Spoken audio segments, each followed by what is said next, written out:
찬송가 429장입니다. 429장 세상 모든 풍파너를 흔들어 통일찬송 489장입니다.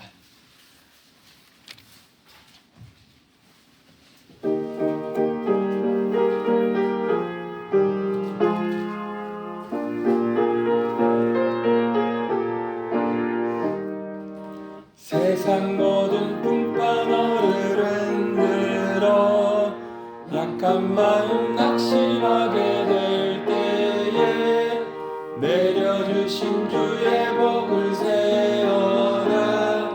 주의 크신 복을 내가 알리라. 받은 복을 세어보아라. 크신 복을 내가 알리라.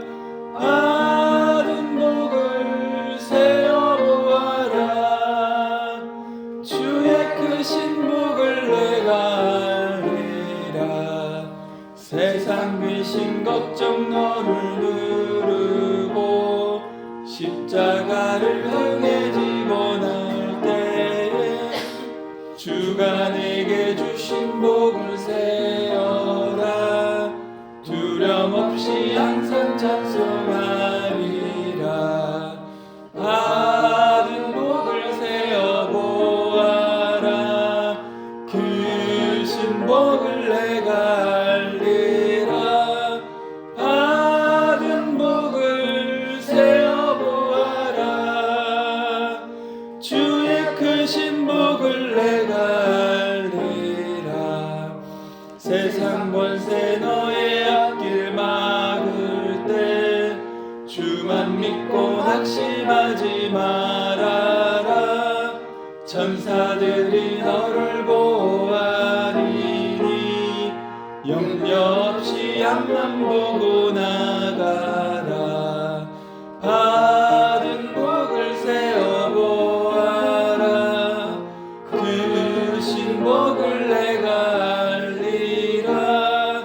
받은 복을 세어보아라. 주의 크신 복을 내가 알리라. 440장입니다. 440장 어디든지 예수 나를 이끌면 통일찬송 497장입니다.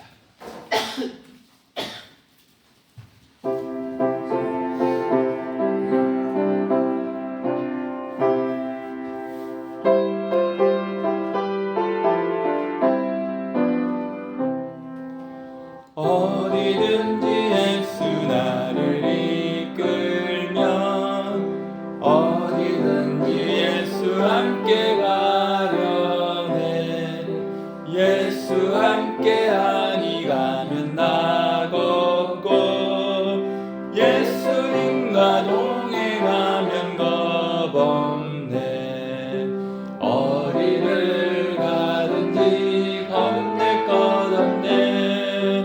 어디든지 예수 함께 가려네. 세상 친구 모두 나를 떠나도 주와 동행하면 외로움 없겠네.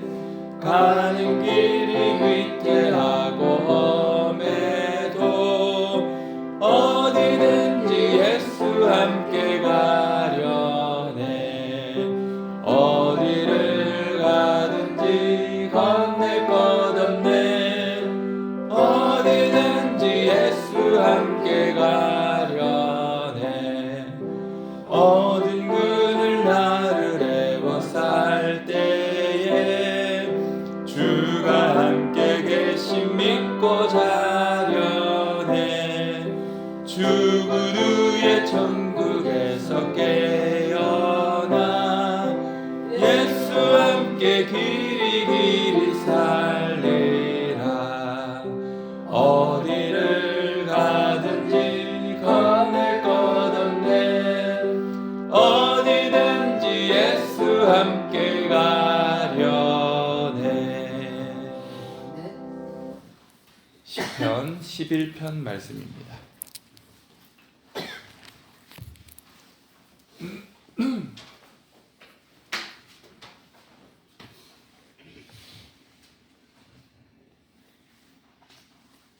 시편 11편의 말씀을 한 절씩 교독하고 마지막 절 함께 읽도록 하겠습니다.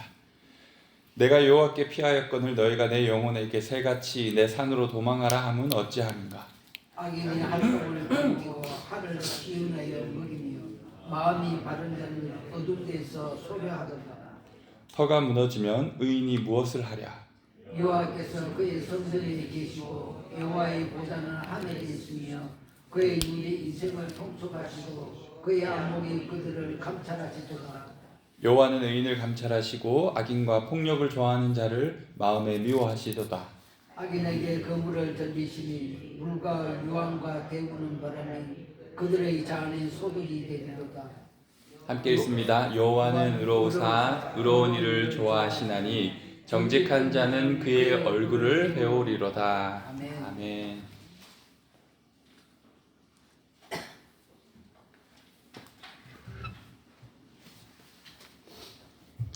다윗은 오늘 본문에서 내가 여호와께 피하였거늘이라고 고백하며 자신의 이야기를 시작합니다.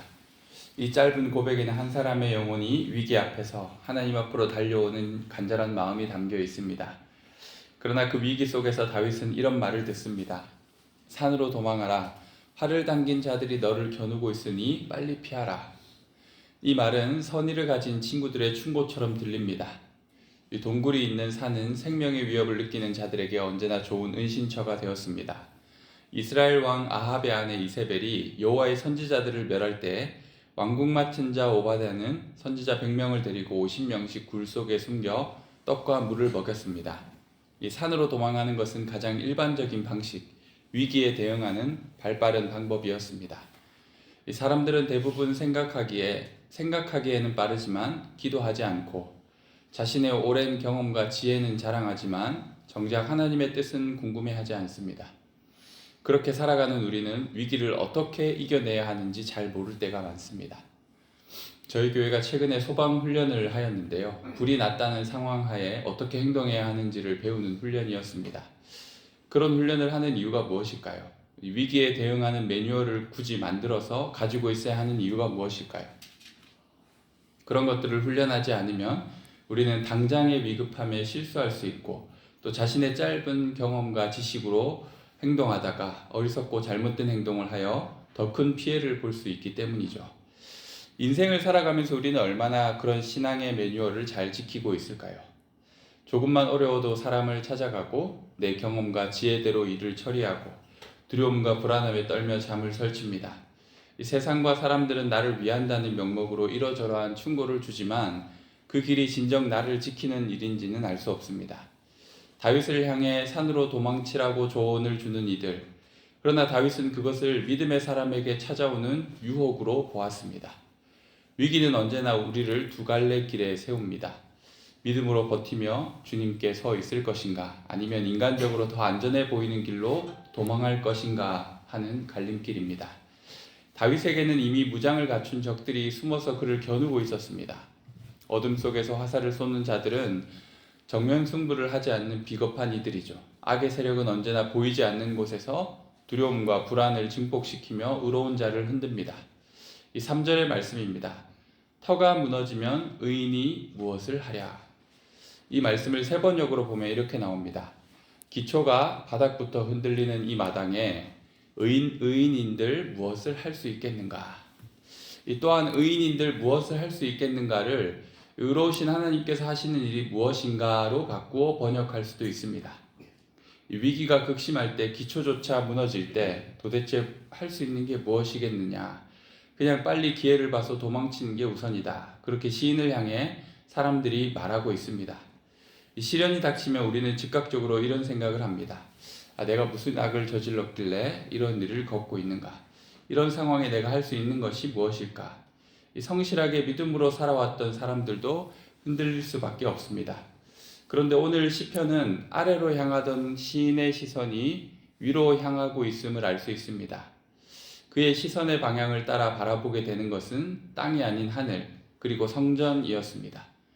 눈을 들어 하나님을 바라볼 때 절망하였던 마음이 어느새 다시 하나님께로 향합니다. 여호와는 그 성전에 계시고 여호와의 보좌는 하늘에 있다. 그가 성전에 있었기 때문에 이런 고백을 하는 것이 아닙니다. 하나님이 언제나 백성 가운데 임재하셨다는 진리가 그의 확신을 회복시킨 것이죠. 하나님은 가까이 계셔 우리의 아픔을 보시는 분이십니다. 동시에 하늘 보좌에 앉아 모든 권세 위에 군림하여 다스리시는 분이십니다. 이 두 가지 진리를 생각하며 다윗의 마음속 두려움이 점점 사라집니다. 그는 더 이상 적들의 화살을 바라보지 않습니다. 모든 것을 감찰하신 하나님의 눈을 바라보기 시작했습니다. 하나님은 의로운 자를 시험하십니다. 이 시험은 의인을 넘어뜨리기 위한 시험이 아니라 금속을 정제하듯 불순물을 제거하고 믿음을 단단하게 하시는 은혜의 연단입니다. 그러나 악인에게는 이 시험이 정화가 아니라 심판이 됩니다. 불과 유황과 태우는 바람은 고대의 심판의 이미지로 하나님이 악을 반드시 멸하신다라는 선언입니다. 하나님께서는 폭력을 사랑하시는 자를 기뻐하지 않고 그들의 끝은 결국 심판임을 본문 가운데 분명하게 말하고 있습니다. 의인은 불을 통해 단련되지만 악인은 불을 통해 끝을 맞이합니다. 이것이 하나님의 공의입니다. 야고보는 자신의 편지에서도 교인들에게 말하고 있죠. 내 형제들아, 너희가 여러 가지 시험을 당하거든 온전히 기쁘게 여기라.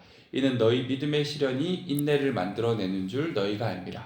인내를 온전히 이루라. 이는 너희로 온전하고 구비하여 조금도 부족함이 없게 하려 함이라. 하나님의 불시험은 우리의 신앙을 검증하고 인생의 시련과 아픔 가운데 의인의 믿음은 더 빛을 발하고 성숙한 인격으로 성장하게 됩니다. 이 절망의 구더기를 파는 것 같고 나 자신이 바닥까지 떨어진 것 같았는데 그 낮아짐이 역으로 내 신앙의 키를 키웁니다.